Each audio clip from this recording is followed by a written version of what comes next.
What's up, everyone? So, in this episode, I want to have a chat about the real estate market.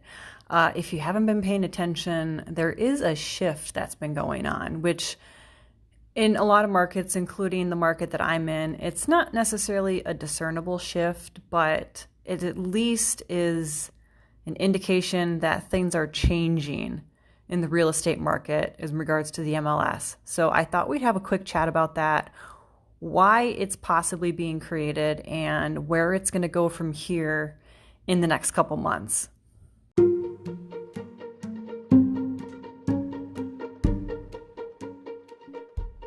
Building a real estate portfolio is as much about buying properties as being a de facto entrepreneur. I'm Karina Ufinger. I'm a multi-property investor, rental management company CEO, and also a landlord coach.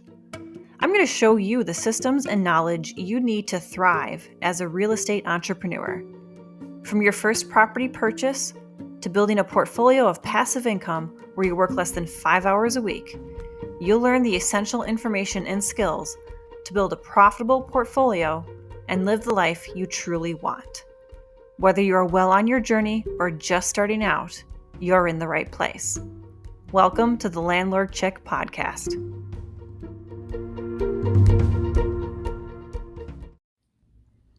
So if you're like me, you've probably tried to acquire a few properties over the past 8-9 months. If you've listened to a previous episode I did a couple months back, I gave you a little chatty update. I was trying to arrange a land contract on 2 different deals, and they both fell apart because we couldn't agree on the price in regards to interest rate and payments, so those both fell apart. And those were the closest I came. And this isn't to say I've been sitting on the sidelines. I have been actively looking. And those were the closest I came to any purchases in the last 8 months. Now, I'm not one that usually follows the news. And this is, to a certain extent, a detriment in my life. I really do sort of keep away from the majority of the news. I found my life is less stressful and it's less chaotic, and I'm more focused when I don't pay as much attention to the news. So I will admit, I'm a person who finds out things rather late, including certain national tragedies that have happened in the past 2 weeks or so. I was extremely late to the party on that because I was not watching the news. However, even though I don't watch the news, in real estate groups, of course, articles get posted about what sales are doing and how the market is going. And there is definitely a strong indication that the market is slowing down. We have home sales, new home sales going down. We have existing home sales going down. Now, new home sales are the ones that are going down the sharpest right now. And normally, that is where any sort of large-scale market correction starts, is it's with new homes. So ones that have not been lived in before, these are the ones where we begin to see the elements of a market shift. Now, we've seen new home construction go down significantly from where it was in the beginning of 2021. We've also seen existing home sales start to go down. In the month of April, I believe the national average across the country in most small to medium markets was that the existing home sales were down by 6%, which that might not seem like a lot, but when you figure that's 6% in 1 month, that is kind of a lot. And then we get into May, and we have stats that say that new home and existing home sales are down by 25% at the end of May. So we definitely have signs of something going on. The other sign that something is going on is I have seen a decrease in the number of new listings on the MLS. Now, this is particularly in regards to rental properties. I feel like maybe single-family homes were still kind of functioning, but we are seeing a decreased inventory than where we've been before. But I'm definitely seeing in rental properties like a very hard regression on the inventory. Normally when I went on the MLS to look for myself, I would see on average 4 to 5 new properties every 3 to 4 days. And that's just looking at one particular city, by the way. When I add in other cities that I was looking in, then we're looking at maybe 10 new properties a day. And that was the consistent norm for a year or more maybe? But now I go on the MLS every other day and I'm maybe lucky if I see 2 new properties in one city. And I think that's also an indication that things are changing.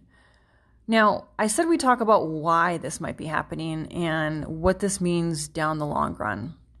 So first, the reason that this is happening, and I'm not sure how many people make this connection, but we obviously know that as a result of 2020 and 2021, sale prices skyrocketed. They went really, really high, to the point that there were quite a few of us sitting on the sidelines basically eating popcorn, watching newbie investors think they're getting this amazing deal, but in reality they're overpaying because they don't know how to do property calculations and they can't figure out that purchasing at that price is not a good rate of return. I was one of those investors that for the most part was just sitting there eating my popcorn and watching everyone else, especially new investors, buy things that were overpriced. But now, here's what's happened. The inflation and thus the interest rates have increased. They've increased significantly. We can all remember back to sort of the oh my gosh days of 2020 when we had interest rates below 4% and we're like, whoa, wow. And we even got down to, I think in some places you maybe even got down below 3.5%, which is honestly pretty crazy. But anyway, when we're looking at that, and now what we have is we have interest rates on mortgages going back up, there has to be something that gives. And this is something that I learned from my dad, actually. He told me that when interest rates start to go up, what will happen is in order to stabilize a real estate market and still make it active, the list prices will start to come down. So as the interest rates go up, list prices start to go down. And the reason for that is because there has to be room in any sort of real estate transaction for obviously your debt responsibility. So what are your payments? What is your interest? And of course, if you have a high interest and a very high purchase price, it's going to be hard for the majority of people to make an offer and purchase your property. So in order to broaden the pool of possible people to buy your property, what naturally happens is that interest rates go up, the market starts to decrease the list price. So if we're decreasing the list price, what that basically means is that we might still end up on the same relative page as far as what we're paying, things like that. But because prices are decreasing, we are going to see a decrease in inventory from the perspective of we had a lot of people that were selling just because, oh my gosh, I can't believe that I could get $300,000 for my 1,400 square foot ranch. Like those were people that were selling, and rental investors were doing the same thing. They were sort of taking advantage of it and listing properties at prices that were well above what the rents justified them being priced at, and they would sell, and then they would either get out of the game or they would kind of squirrel it away and then wait for a crash, or just maybe not a full crash, but a regression, a recession in the real estate market. And that's what I think is starting to happen. We're seeing a decrease in inventory.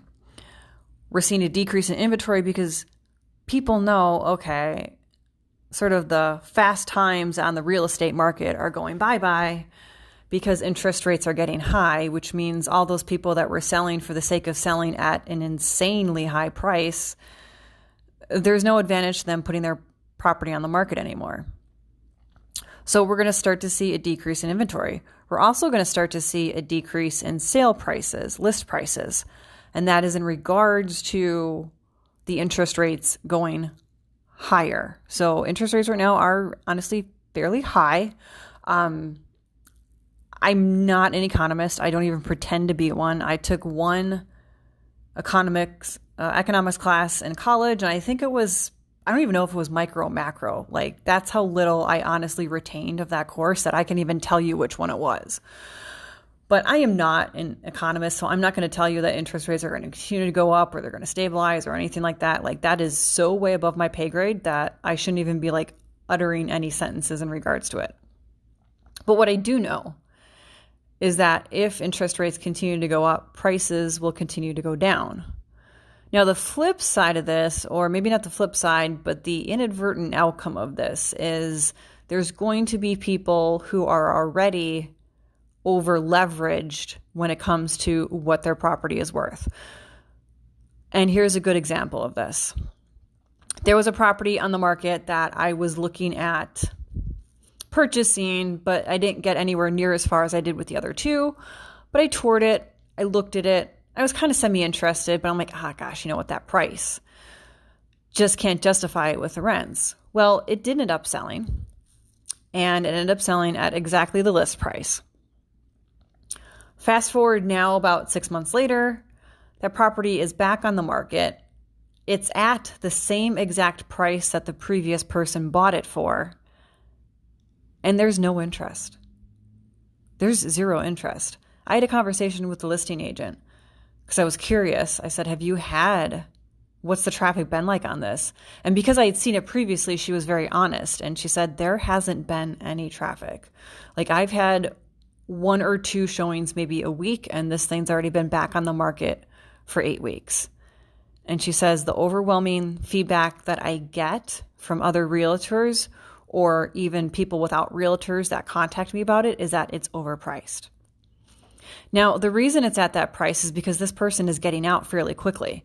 But that also does indicate that, you know what, he paid $155, or he or she or they paid $155 for it. And like I said, it didn't make sense to pay $155 back then. And now, for whatever reason, they're realizing they're in over their heads with it and are trying to sell it again. $155, they're just not going to get that because the market is slowing down. Interest rates have gone up considerably since they made the purchase, because they made the purchase in March of 2021. And we all know interest rates have gone up considerably since then. So the idea that they're still going to get $155 for that is really sort of a pipe dream. And their realtor knows this. Their realtor knows this. They've advised them of this. But of course, the realtor does what the client wants. And I can certainly relate to that, being a realtor now myself. But that's an indication of how the prices that we were previously commanding on the market aren't going to cut it anymore as interest rates have risen. And that's also an indication that there's a lot of people that have bought high that are likely going to find themselves in some trouble here in the next year or two. You know, when we were in the middle of COVID and everything, I talked about a foreclosure wave, and did that come for rental properties? I don't think it did quite to the extent that even I thought it would. But I do see issues now with people that have recently made a purchase at list price for a rental property and are now probably finding themselves in a situation where their BRRRR might not end up being what they thought it would be because prices are starting to go down. Now, that's not meaning they're going to end up shortchanged or that they're going to end up in the red necessarily, but maybe instead of having, you know, a really good margin, and I know I say that word wrong, as my husband always corrects me, instead of having a margin of, you know, 30,000 or something like that, they're going to end up with something like around maybe 10,000, maybe 10,000 is a little low. But you can see kind of where the problem is with that situation. Now, BRRRRs likely aren't going to be as affected by people that were buying like at list price and stuff that was more or less turnkey. Those are the people that are going to be in more serious trouble because they don't have any ways of improving the property because it was already fully improved. Rents were at market rate or close to market rate. The interiors were updated. Those are the people that are going to be in more serious trouble in the next couple months or years even than the people who did the BRRRRs. Now, I was posed a question, and I want to talk about this really quickly. What does inflation effect have on rents? And This is also something that I learned actually from my father and my grandfather. And the rule is that interest rates don't necessarily have a direct effect on rents. So just because interest rate goes up doesn't mean that your rents are going to go up or anything like that. Those are sort of uncorrelated directly. In ways indirectly, they are correlated. But there's not a very strong relationship. If you've ever taken a statistics course, you talk about like the strength of a relationship between two factors. There's not a very strong relationship between those two factors, the interest rate and rents. So really, rents are going to be calculated by items other than the interest rate. So as interest rates continue to climb, that doesn't necessarily mean that your rents are going to go up. There's other factors that contribute to rents going up or down. Obviously, one of the biggest factors is the overall health of the city, village, town, whatever the property is located in. That's probably the biggest determining factor of whether rents go up or down. What the interest rates do is really, for the most part, unrelated to the amount of money you're going to be able to collect and rent for a property that you purchase. Now, all this being said, where do I find myself going in the next 5-6 months? Well, I see myself possibly having more luck on the MLS. But I'm also realizing that because inventory is going down, and I think there's still a lot of people that are interested in becoming first-time investors, there's still going to be a lot of competition out there. So I'm actually starting to go with something I never thought I'd do, which is an off-market campaign. I've never been a fan of those, especially direct mailers. I've probably never really talked about it too much on the podcast, but I'm not a fan of direct mailers. I feel like you spend a lot of money for sending out direct mailers, and you maybe end up getting one in, 1,000 or 1,200, maybe that end up closing, or maybe that's even ones that talk to you and you make an offer on. But anyway, like that's just not a very good ratio of success for the resources that you're devoting to it, whether it be buying a list, buying the postcards, driving for dollars, and then deciding, hey, this is a great neighborhood. I'm going to spam all, 10 blocks of this neighborhood with mailers. I've never really been a fan of it. Now, that being said, I have recently begun to understand the positive side of and the possibilities of doing a very directed mailer, one where you pick out not like blocks, but you drive around town and you get a list of addresses that obviously look dilapidated. And instead of just spamming an entire block or entire city, you're picking specific homes that you are sending 3 mailers to, 4 mailers to over the course of 6 months, whatever it may be. I am absolutely a fan of a very concentrated direct mailing marketing campaign like that. I am a very big fan of social media marketing across the board. Like, it doesn't matter if it's for buying real estate, getting realtor leads, getting clients for any other business that you have. I am a huge, huge fan of social media marketing. One of my best examples of it is I am chairman of the Wisconsin Apartment Association, which is an organization which educates, lobbies, and networks long-term buy and hold investors, and also Airbnb people, anyone that really holds property for a significant amount of time. Anyway, we recently started doing Facebook ads for our in-person conferences. We get on average now between 14 to 16 non-members attending our in-person educational events twice a year. That's honestly pretty big. And each time we do an in-person conference and we do ads, we keep getting more and more non-members coming and learning about our organization and partaking in it.